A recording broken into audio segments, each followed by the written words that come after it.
I'm the Chris who plays games, and this is your CPG rant of the evening. You know what? Facts matter. You may not realize this, but there are actually functional things in the world called facts.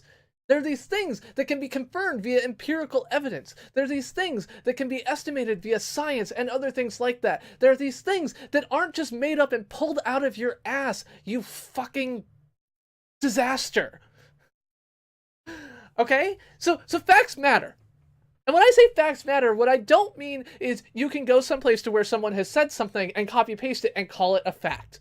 In order to evaluate whether something is true or not, you have to put at least a little bit more effort in it than that. And I will admit, sometimes I'm wrong, and I get bad facts. I do it.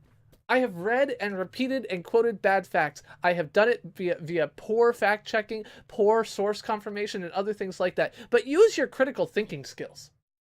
When you show me a picture of 1,000 people rioting who all look white in Italy, and tell me that that's a picture of of Muslim riots in Europe, that doesn't make any sense.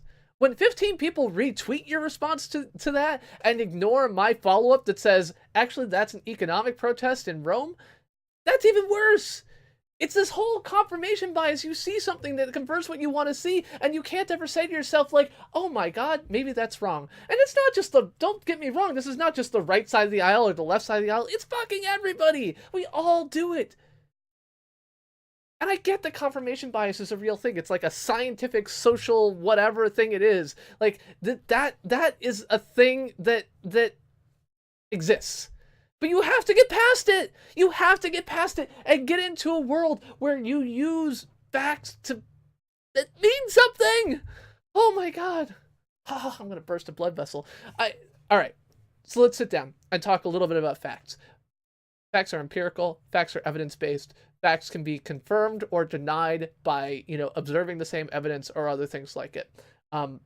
Some of the ways that you can develop a fact is going to an original, or confirm a fact is going to an original source. If you are reading a secondary source, go to the source material and see what it actually says. This applies whether you're talking about a Supreme Court case or a tweet that Donald Trump wrote. Recently someone said Paul Ryan deleted this cranky tweet that he made several years ago. Okay, well, guess what? He didn't delete it. It's still there. Someone said that Donald Trump says this. Well, no, you're dealing with someone who photoshopped something. Hillary Clinton did not run a child pornography ring out of the basement of a pizza parlor. Donald Trump did exclude Jews from the National Holocaust Day statement. You can look it up. It was released on the White House website. The judicial branch is no longer listed on the White House website. You can look it up. You don't have to question these things. These things are factual statements that you can confirm or deny. Facts are important in discussions. Facts are important because it is important to split between your opinion on something and the facts on something. It's important to be able to look at the things which are your evidence and your claims, and make sure that your claims are backed up by your evidence. This is actually something that was taught to me in 5th grade, actually 6th grade. 6th grade, I learned how to write a 5-paragraph persuasive essay. Intro, 3 paragraphs, and a conclusion. In those 3 paragraphs, for each one of them, I had to have a topic sentence. I had to provide 3 sentences that were generally, evidence or other things like that, each of which was cited, and I had to have a concluding sentence. It was basically, you have the 5-sentence form, which then extends to the 5-paragraph form, persuasive essays. These are these trips and tricks that you learn in the 6th grade are absolutely relevant to having discussions online today, and it is unfortunate that the primary platform for political dissent has become the 140 character platform, that we have abandoned blogs and the technology of syndicated publishing to the mixed mess of a morass that is Twitter. But that's the way it is. But that doesn't mean that you should abandon all pretense of backing up your statements. It doesn't mean that you should abandon the idea that statements require evidence. It doesn't mean that you should just throw it out the window.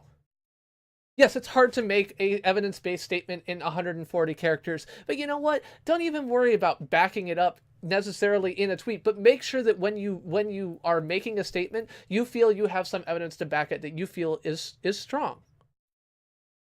And when you come at me with a Photoshop document of a selection of legal text which has a bunch of squiggly red underlines under it, where someone's underlined the important words, I'm going to look at that with a little bit of skepticism. I had that happen to me this week. Someone came to me with the Immigration and Naturalization Act of 1952 and said, look, Obama must ban Muslims from the country. It's a requirement of the law.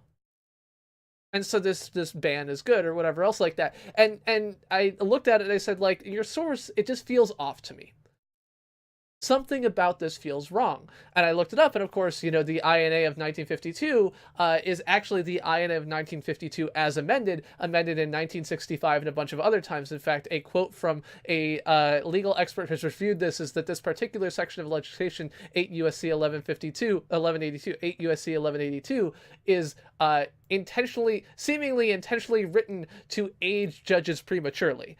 So this is like, to come to me with this crappy document with no sourcing and no evidence and no anything else like that of where it comes from is not going to be evidence to me until I dig in and understand more.